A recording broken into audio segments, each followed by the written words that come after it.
Buenos días, chicos, ¿cómo están? El día de hoy vamos a platicar sobre este personaje tan importante para la arquitectura del mundo mundial que se llama Frank Lloyd Wright.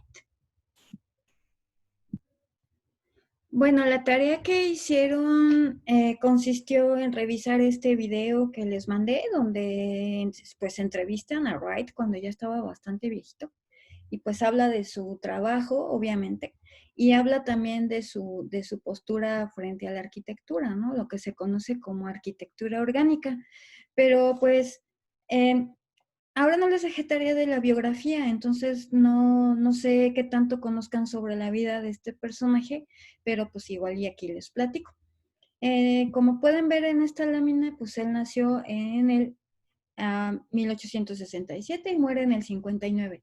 No me importa tanto las fechas, lo que me importa es que vean cuántos años vivió. A ver, echen cuentas. A ver. Bueno, vivió 92 años para empezar. O sea, fue un señor que vivió el pobre hombre muchísimo tiempo. Lo cual a veces no es tan buena idea, muchachos, porque entre más tiempo vives, más desgracias te pasan. Y ese fue el caso de Wright. Su vida estuvo marcada pues por la desgracia total. Y estas desgracias pues impactaron de una u otra manera en su trabajo. Entonces aquí lo vemos en su timeline de él mismo, de cómo fue envejeciendo, hasta que estaba ya mega viejititito. No sé si lo alcanzan a ver, pero el año en que él muere fue el mismo año en que se concluye la construcción del Guggenheim en Nueva York. O sea, este edificio que ustedes ven aquí, el del cono invertido, es el Guggenheim, el Museo Guggenheim, no cabe, en la ciudad de Nueva York, y fue el último que hizo. No se murió ahí, no se murió en obra, no se cayó del andamio, no lo atropellaron, se murió en su casa, de viejito básicamente, pero coincidió con la obra, entonces él no la terminó, la terminó alguien más, no recuerdo quién, pero pues bueno, duró como 4 años la construcción de este edificio. Y sus, bueno, ¿qué les digo? Sus primeras obras las se comienza a realizar cuando era muy jovencito. Como pueden ver aquí esta, pues a lo mejor no es la primerititita, pero sí es de las primeras. Es una casa de, que corresponde a un grupo de casas que hizo en la ciudad de Chicago. Es del 94, o sea, echen cuentas otra vez. Y él, estas casas las hizo cuando tenía 67, 87, 90. No tenía ni 20 años. Imagínense, ya estaba construyendo. No, sí, 20, veintitantos años tenía, estaba muy joven. Frank Lloyd Wright no estudia arquitectura. Y aquí es cuando otra vez se rompen sus corazones por enésima ocasión, porque pues no estudió arquitectura. Según el video, en la misma entrevista él dice que estudió ingeniería civil, pero pues no acabó la carrera, y cuando era muy joven se pone a trabajar en un despacho de un arquitecto muy famoso que se llamaba Louis Sullivan en la ciudad de Chicago. Y ahí es donde él empieza a aprender sobre arquitectura. Tenía apenas 18 años cuando entró al despacho. Disculpen al perro, muchachos, ya se alborotó. Y en el despacho de Sullivan es donde aprende muchas cosas sobre técnica constructiva, sobre estructura, sobre el espacio. Pues Sullivan era un maestro también, ahora sí que en el arte de construir, y Wright le aprende todo. Sullivan se da cuenta que Wright era muy bueno y rápidamente sube de nivel en el despacho. Entonces, cuando tenía como 20 años apenas, pues estaba al mando del área de dibujo. Entonces, bajo su orden estaban como 80 dibujantes, imagínense. O sea, a la edad de ustedes, él ya comandaba un despacho, un área de dibujo de un despacho súper importante. No es para que se sientan mal, es para que le echen ganas. Y bueno, Sullivan, muy curioso, le prohíbe que trabaje fuera de su despacho, es decir, no quería que Wright trabajara pues por su cuenta, le hace firmar como un acuerdo de confidencialidad, hagan de cuenta, de exclusividad más bien, pero pues Wright no le hace caso, más bien como que le empieza a robar clientes, y en esta época es precisamente cuando empieza a construir casas como esta de aquí, y incluso esta de acá. Sullivan se da cuenta y lo corre. Pero pues para empezar, Wright ya se había clientado, ya era bastante conocido, en el mundo de la arquitectura norteamericana. Y pues lo empiezan a contratar. Entonces le va muy bien al inicio de su carrera. Esta otra casa que está aquí abajo también es de esa época, es de un conjunto que se llama Casas de la Pradera, que ahorita les platicaré. Este es un templo, creo que es judío, no estoy muy segura, pero creo que es un templo judío que está también en la ciudad de Chicago. Y en pocas palabras, él empieza a trabajar en esta zona, en la costa este, en Estados Unidos. Sin embargo, pues como se hizo muy famoso muy rápido, pues empezó a construir mucho en todas partes, en todo el mundo básicamente, y construye de todo. O sea, Wright es un personaje que pues sí vivió tantos años, ¿verdad? Pues construyó muchísimo. Entonces, si lo googlean, se van a encontrar con que tiene alrededor de 800 obras, que van desde casas, hoteles, museos, estaciones, fábricas, templos, escuelas, hospitales, embarcaderos, casas de interés social, digamos, como vivienda tipo social, de todo hizo Wright. Fue muy prolífico, muy importante. Y su vida pues marca el rumbo de su trabajo. Por ejemplo, esta casa que ven aquí, les platico.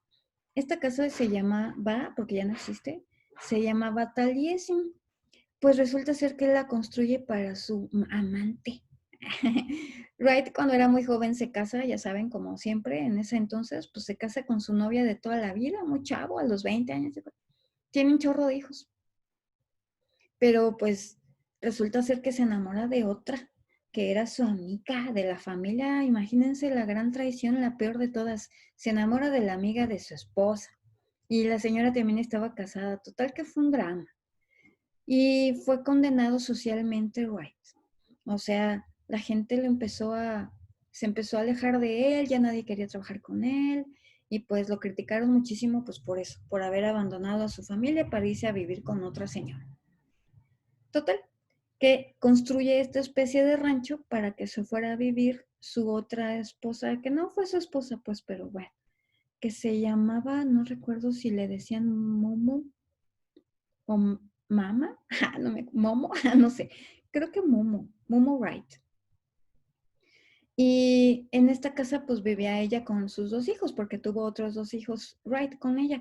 Pero ay, imagínense, bien acá como de telenovela, pues en un momento de la vida uno de los empleados pierde la cabeza, quién sabe qué le pasó al hombre, y encierra a todos los que estaban ahí en ese momento, los encierra y quema, le prende fuego pues al rancho y toda la gente que estaba ahí adentro se murió, incluyendo a la esposa, segunda esposa de Wright y sus hijitos.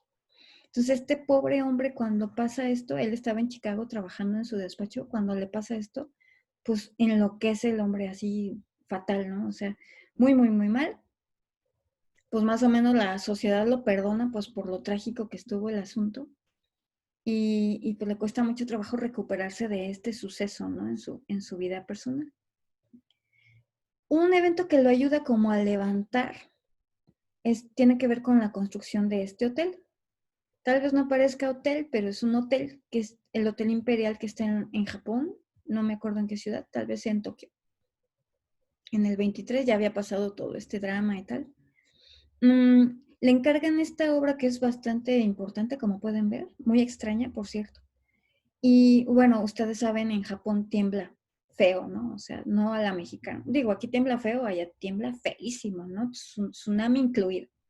Entonces, en algún momento, no me acuerdo exactamente en qué tiempo, tiembla y todo Japón queda absolutamente destruido y el único edificio que queda en pie es el hotel. Entonces, pues fue un suceso mundial, o sea, mundialmente conocido, porque pues era como que no manches, todo se destruyó menos el hotel que hizo Wright. Y de ahí, pues, ¡pum!, ¿no? Su fama, pues se catapultó, básicamente, para volverse, pues, mundialmente famoso. Entonces, este hecho le permite construir obras en muchas partes del mundo. Entonces, pues en resumen, fue muy prolífico, vivió muchos años, tuvo muchas tragedias, muchos dramas. a pesar de lo que seguramente creen, no era rico, nunca pudo ser rico. Yo creo que por sus problemas personales eso se lo impidió. Pero pues construyó de todo básicamente. Y muchos de sus edificios son, están catalogados como patrimonio de la humanidad. Bueno, este es un mapita donde pueden ver precisamente, para que se den más o menos una idea, este es un mapa de los Estados Unidos y se dice que hay por lo menos hay un edificio de Wright en cada estado.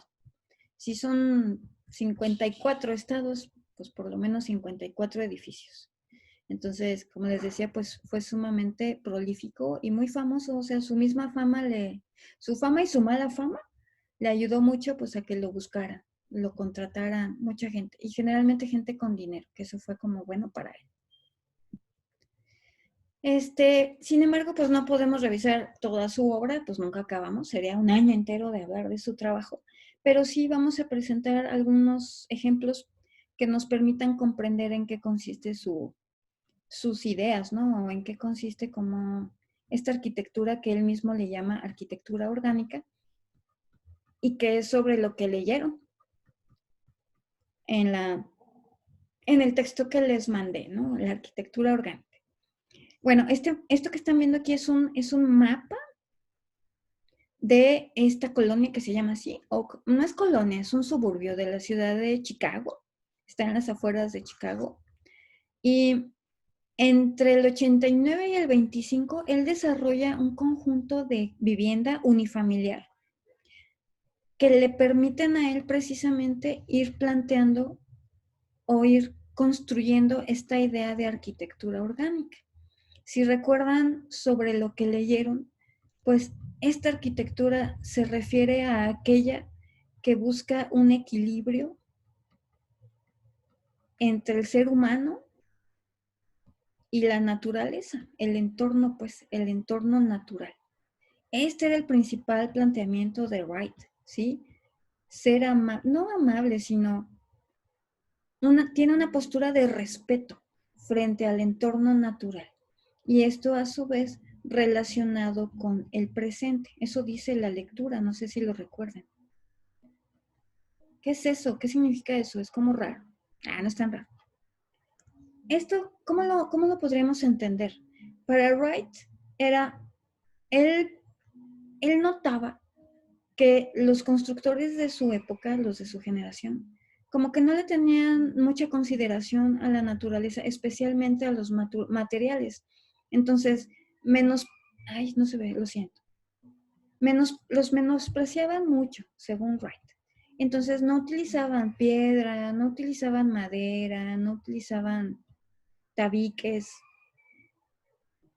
especialmente en Europa.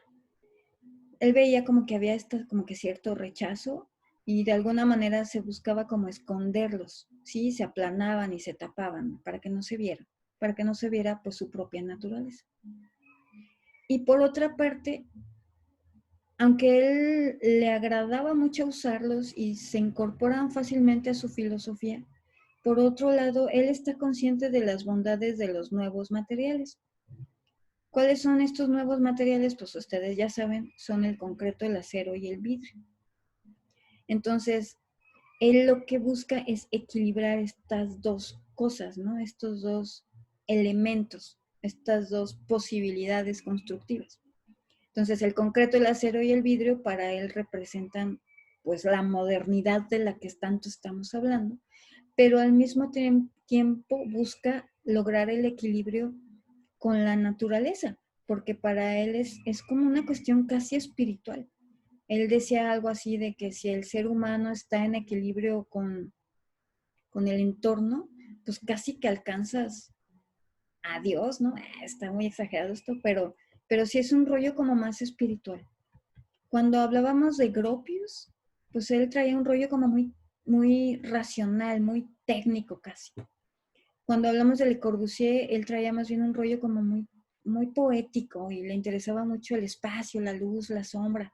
Y en el caso de Wright es un rollo de equilibrio, un rollo espiritual, ¿no? ¿Cómo le hago yo como ser humano para alcanzar un estado casi zen, pues, en un espacio, dentro de un espacio arquitectónico. La arquitectura es como un pretexto, pues, para alcanzar un estado como de equilibrio espiritual y según él solo se podría lograr, pues, a través de el mismo equilibrio con el entorno natural. Entonces, las casas de la pradera es como que en los primeros edificios donde empieza a manifestar este rollo.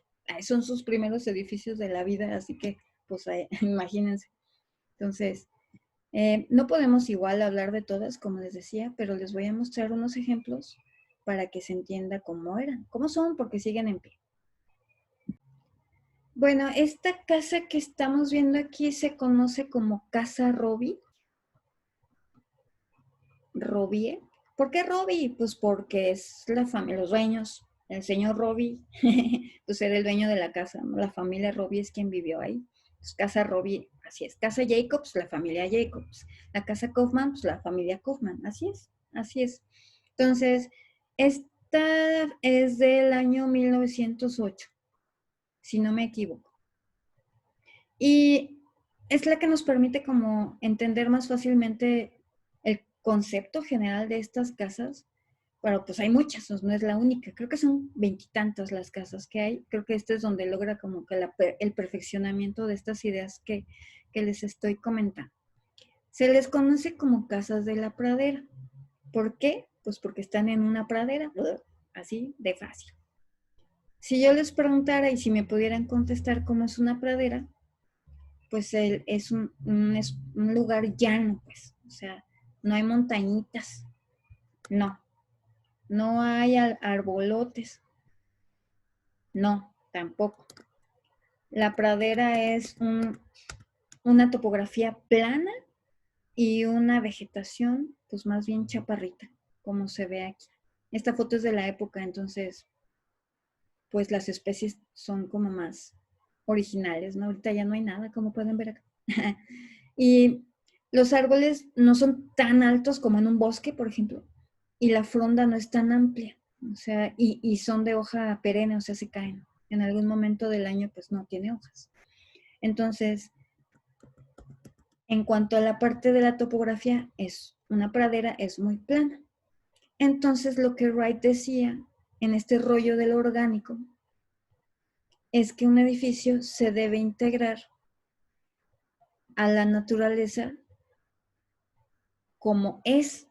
¿Sí me explico? O sea, si la pradera es plana, entonces la arquitectura debe ser igualmente horizontal, como una pradera, ¿sí?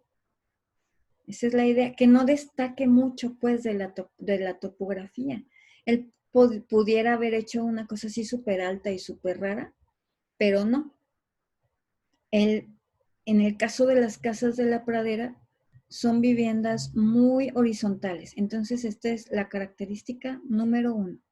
Tomen nota de las características porque voy a colgar unas preguntas en Classroom para que las contesten. Entonces, son casas muy horizontales, como se puede ver aquí. O sea, las líneas de fuerza del edificio tienden a lo horizontal, no hacia lo vertical, sino así, así, así, horizontal, horizontal, horizontal.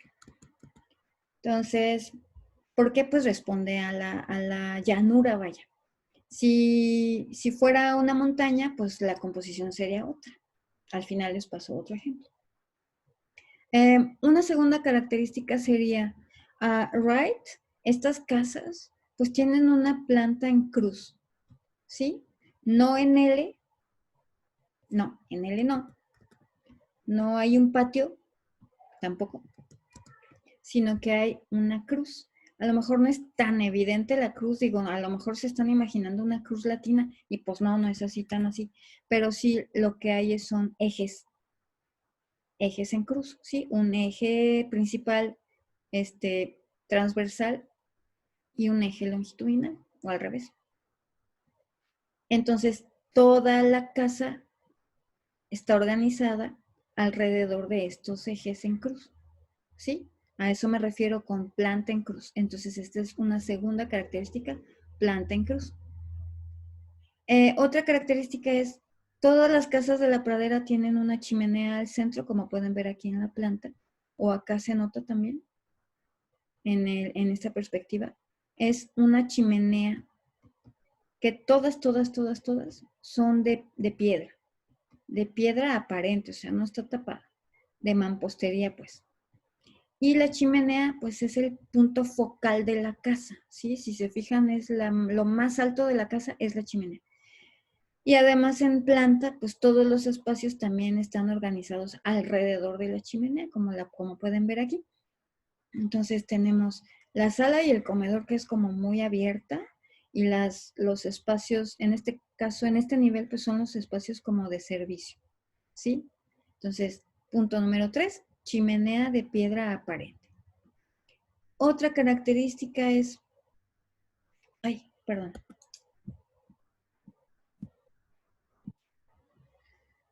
Pues Wright incorpora en sus casas unos ventanales muy grandes, sin llegar a ser ventana corrida. O sea, todavía no es la ventana corrida de Le Corbusier, porque pues aquí todavía interviene la estructura. No precisamente es una ventana corrida, pero sí es una ventana, un conjunto de ventanitas, digamos, que permiten una relación como muy fuerte entre el interior y el exterior. O sea, característica número 4, hay una fuerte relación entre el interior y el exterior, pensando en esta idea de lo orgánico, de lo natural, del equilibrio y demás. Entonces, estos ventanales lo que permiten es que entre mucha luz natural, que parece que las plantas como que se quieren meter a la casa, y hay una visual muy amplia de lo que hay afuera, etcétera. Entonces, una relación muy fuerte entre el interior y el exterior. Este ventanal que está aquí, pues es este que les pongo acá. Como les digo, no es precisamente ventana corrida, pues porque todavía se nota la estructura. Si fuera corrida, no habría aquí divisiones. Sería una ventana larga. Pero esto es antes de lo que hizo Le Corbusier, para que vean. Wright ya tenía la idea. Nomás que, pues, técnicamente no la plantea, pues, de esta manera. Otra característica es el espacio empieza a utilizar espacios como muy abiertos y que son a su vez muy flexibles. Igual, todavía no logra en este caso la planta libre de Le Corbusier porque pues tenemos muros divisorios, aunque sí ya maneja espacios muy amplios, como se ve aquí en la sala y el comedor. Si se fijan, no tiene muros divisorios, es este espacio que vemos aquí.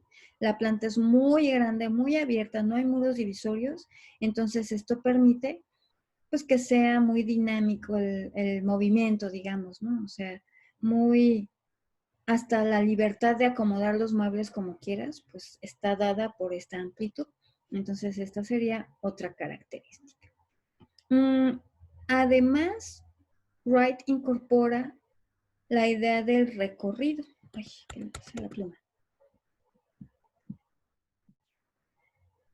Con el recorrido me refiero a esta idea que Wright tiene sobre promover, pues eso, que se recorra la casa. A ver, permítame, porque me está fallando la pluma. Tal como lo planteó Le Corbusier después en la Villa Sagua, pero Wright lo hizo primero, aunque Le Corbusier decía que no, pero sí. Solo que, pues, cada quien lo hizo de diferente manera. Por ejemplo, aquí en la casa Robbie, la entrada principal, bueno, esto que ustedes ven aquí, este espacio que se ve aquí es la cochera, ¿sí? Entonces, pues esa no es la entrada principal, es una entrada de servicio. La entrada principal más bien es por aquí. En la foto es por aquí, casi no se ve. Entonces, la idea de Wright era hacer este recorrido, ¿no? Entrar, shalala, yo voy viendo, muy padre, subo, me meto a la terraza, esta terraza de aquí, padrísima, admiro mi volado, padrísimo, y entro a la sala, ¿sí? Entonces, la entrada principal es por aquí o por aquí. Y el primer espacio con el que me encuentro es la sala, este espacio abierto, bonito, padrísimo. Pero ya me chuté todo el recorrido de la casa, ¿sí? Él decía que estos recorridos nos permitían como entrar en un estado como más zen, equilibrado, antes de entrar a la casa, porque pues él creía que que para, pues eso, para entrar a la casa tenías que dejar lo mundano y afuera y entrar en un estado como de calma, vaya, y el recorrido lo permite. Y además, pues ves la casa, está muy bonita, muy chida. Si entras por acá, bueno, si llegaras en carro, pues, te estacionas y entonces la entrada es por aquí. Este vestíbulo que se ve aquí, ¿sí? Entonces ya es un recorrido diferente. Entonces Wright motivaba mucho este punto. Y otro elemento que maneja mucho, otra vez, lo siento, mi pluma enloquece, muchachos, no sé por qué. ¿Quién sabe qué botón aprieto y ni cuenta me doy? Entonces pinta azul o la posee el espíritu, vean, está suelta. Tal vez la poseyó el espíritu de la casa. Bueno, y el otro punto que les comentaba es el cambio de escalas. Wright fue un campeón en esta característica. ¿Cómo que qué es eso, Meta? El cambio de escala es cuando usted, bueno, con el ejemplo, les decía del vestíbulito. Este vestíbulo es muy chaparrito.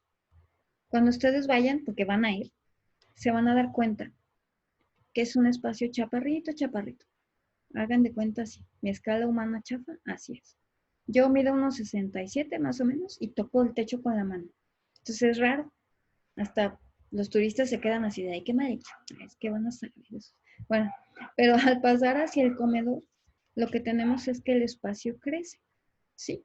O sea, hay un cambio de altura, hay un cambio de escala, entonces ya no estoy apretujado en el vestíbulo, sino que entro aquí.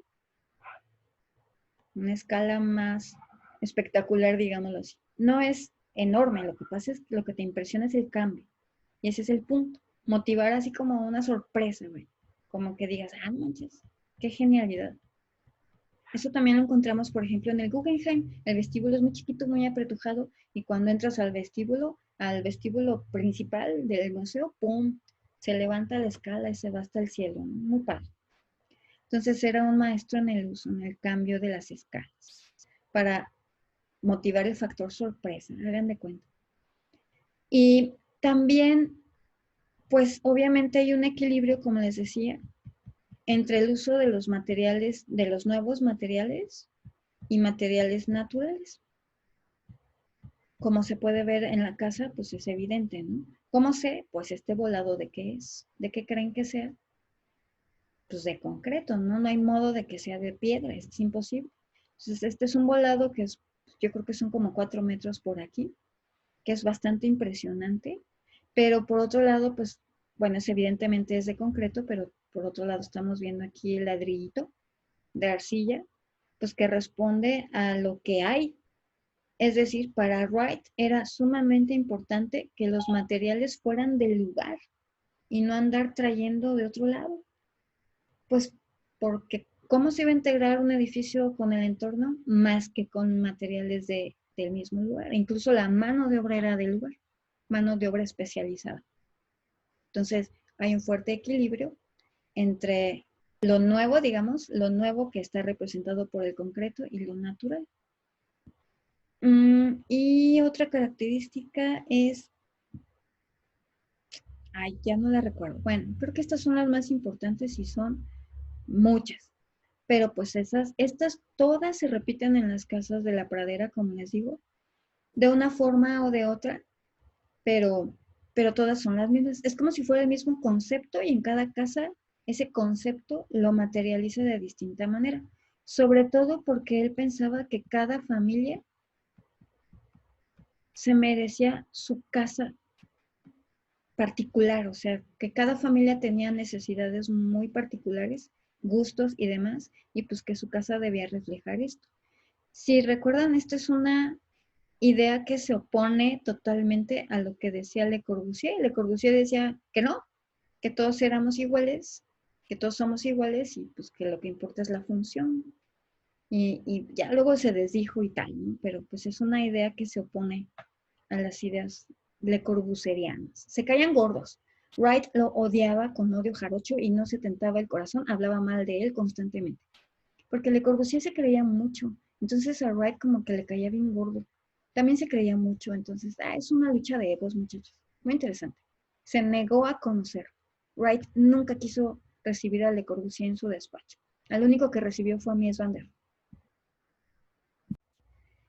Y otro conjunto de casas de las cuales hablaremos se conocen como casas usonianas, como dice ahí, que son posteriores a las casas de la pradera.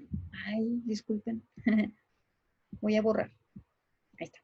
Las casas usonianas son posteriores a las de la pradera, como pueden ver aquí en las fechas, y no están ubicadas en un solo lugar. O sea, estas casas usonianas las encontramos por todo Estados Unidos. ¿Por qué se llaman así? Porque la idea forma parte de un proyecto urbano que desarrolló Wright que se llama Usonia. Usonia fue una ciudad, un proyecto de ciudad utópica, o sea, una ciudad ideal. ¿Qué es una utopía? Pues una utopía combina una sociedad ideal con un espacio ideal, ¿no? Entonces, pues esto mismo es lo que impide pues que se construya porque imposible, ¿no? No existe una sociedad ideal, pues ¿para qué? Sin embargo, bueno, dentro de este proyecto urbano, pues Wright desarrolla el proyecto de vivienda, desarrolla espacios exteriores, espacios abiertos, vialidades, medios de transporte incluso. Y las casas usonianas pues responden precisamente a los principios que él establece en su proyecto urbano. Entonces, la ciudad no se llevó a cabo, pero sí se construyeron muchas casas pues basadas en los principios de vivienda que él desarrolló para ese proyecto. Principios de vivienda, ¿sí? Entonces, encontramos casas usonianas en las praderas, como se puede ver aquí, o en la montaña. A ver, aquí como que no me queda. Bueno, esta está en otro contexto diferente. Esto está en un bosque también distinto. Aquí no sale, pero hay casas en el desierto. En muchas partes en Estados Unidos. Y bueno, al igual que en las casas de la pradera, todas estas tienen como que las mismas características generales, pero cada casa está resuelta de diferente manera. O sea, como quien dice, el concepto central es el mismo y pues ya se resuelve dependiendo del lugar y a su vez dependiendo del clima, ay, no pinta, del clima y de los materiales, que son principios de la arquitectura orgánica. Entonces, por ejemplo, características de las casas usonianas. Apunten. La primera característica es el uso de la planta en L. En el caso de las casas de la pradera son planta en cruz. En este caso, sí es más franco el uso de una L, como pueden ver aquí. ¿Sí? Entonces, característica número 1, planta en L. Característica número 2, espacios abiertos, especialmente en la zona pública, digámoslo así. Esta que les marqué aquí, pues es estancia, sala, comedor. Entonces, característica número 2, espacios abiertos. Característica número 3, como ya había dicho, uso de materiales del lugar. Estos materiales del lugar es lo que les da como su personalidad, vaya, define la forma del edificio y más que la forma, la materialidad, ¿sí? Si pudieran contestarme, pues, ¿qué material predominará en este lugar? ¿Cuál creen? Pues la madera, ¿no? Pero acá no, o sea, acá en este lugar seguramente predominan las arcillas y en este lugar la piedra. ¿Sí se fijan? Son iguales pero diferentes. Y otra característica sería la forma determinada por el clima. Forma determinada por el clima, como se ve aquí. También igual, esto es una pregunta para que reflexionen. Esta casa tiene la techumbre plana y esta no. ¿Por qué creen que será? ¿Cuál será la razón que lleva a que una casa tenga un techo inclinado y esta otra no? Si es el mismo autor, son las mismas ideas. ¿Por qué una sí y una no? Pues por el clima, chavos. Seguramente en el caso de la techumbre inclinada es porque neva. Y si neva y cae, la nieve que cae en una techumbre plana, pues se acumula, se derrite, el agua se queda, no escurre, pesa, se filtra, etc. En cambio, las techumbres inclinadas permiten que la nieve escurra, ya sea pues así como medio sólida o ya como agua. Entonces, la forma responde al clima, a las necesidades y pues sí, cuestiones como ambientales, vaya, era como medio sustentable el asunto. Seguramente en este lugar no neva, pues porque no hay techumbres inclinadas, pues porque no se necesita. Así de fácil, sí. Entonces, moraleja, no pongan techos inclinados a menos que se necesite o sea una cuestión cultural. Porque si no, pues ¿para qué? Bueno, otra característica, de algún modo extraño, la L lo que permite es que se genere un jardín propio. Es medio chistoso porque pues todas estas casas están en espacios muy abiertos, como pueden ver, entonces pues todo es un gran jardín, pero aquí se nota muy claramente pues que ese espacio rectangular es como que el jardín de la casa. Entonces, la relación igual, la relación entre el interior y el exterior pues es mucho más fuerte, ¿sí? Es otra característica que igual se repite de las casas de la pradera. Otra característica, la fachada principal no es la que está a la calle. Si hay calle aquí, muchachos, aunque no lo crean, pues son suburbios gringos, ya saben cómo son. La fachada principal está hacia adentro y la fachada que da hacia la calle, digamos, es más cerrada, como en este caso. Esta fachada es la que da a la calle, pues es mucho más cerrada. Esta es la fachada principal, la de la L, pues es la que tiene las aperturas, el acceso, como pueden ver aquí, y demás. Entonces es como si invirtiera la idea, que la fachada principal sea la de adentro. En México es al revés. Las fachadas principales son las que dan a la calle, es a la que le echan ganas, son las que tienen punch. Y la fachada trasera, pues la que está toda fea, ya saben. Él lo pensó al revés. Y la última sería, pues es una vivienda más social, digamos, más económica y pues evidentemente de un menor tamaño, o sea, tiene menos metros cuadrados que las casas de la pradera. Las casas de la pradera eran residencias, había más lana, acá no.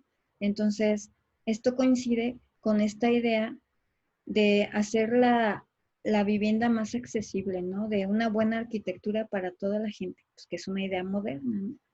Entonces, pues básicamente eso sería todo. Ya como pueden ver, pues hay una zonificación muy clara, ¿no? Tenemos espacios privados en esta ala de la casa, mientras que los espacios públicos quedan por acá. Esta es la estancia, y la sala y el comedor, como les había dicho. Aquí hay incluso una especie de recibidor, de desayunador, perdón, pues que coincide con la cocina. Y los espacios de servicio pues están más bien atrás. Y el baño, que da servicio a toda la casa. Es nada más un baño. Y obviamente, pues elementos vegetales, ¿sí? Elementos vegetales de la propia casa, sin contar pues los que están ahí pues naturalmente. Y ya. Entonces, en resumen, la arquitectura orgánica no tiene que ver con las formas, tiene que ver con estas ideas de integración con el entorno por medio de los materiales naturales, de la incorporación de elementos vegetales y de la relación entre el interior y el exterior. Y Wright lo logra básicamente en todos sus edificios. Y las diferencias entre estos edificios pues son evidentes, precisamente marcados pues por las diferencias ambientales y demás, como en la Casa de la Cascada, que seguramente la conocen porque es ultra super mega famosísima. Todos quisiéramos ir un día, vayan, cuando ya no haya pandemia y tengan dinero. Vayan, fíjense, o sea, son las mismas ideas, pero resueltas de forma diferente, porque las condiciones son diferentes. Para empezar, yo tengo una montaña, no tengo una llanura. La topografía es diferente. Entonces, pero se repiten las mismas características, ¿no? Hay materiales naturales, hay materiales evidentemente modernos, porque esto evidentemente es de concreto, no podría ser de otro modo. Evidentemente hay una chimenea aquí, pero lo que dicta la composición de esta casa, pues es la topografía y la cascada. Las tres terrazas están solucionadas a partir de la topografía del lugar, ¿sí? Entonces, es la misma idea interpretada de diferente manera y determinada por la circunstancia del entorno y del lugar. Y ya, sería todo. Entonces, esperen las preguntas en el Classroom. Espero que hayan puesto atención. Si no, pues ahí se queda el video para que lo vean una y otra vez hasta que se lo aprendan. Seguimos en contacto. Cuídense mucho. Que estén muy bien. Chao.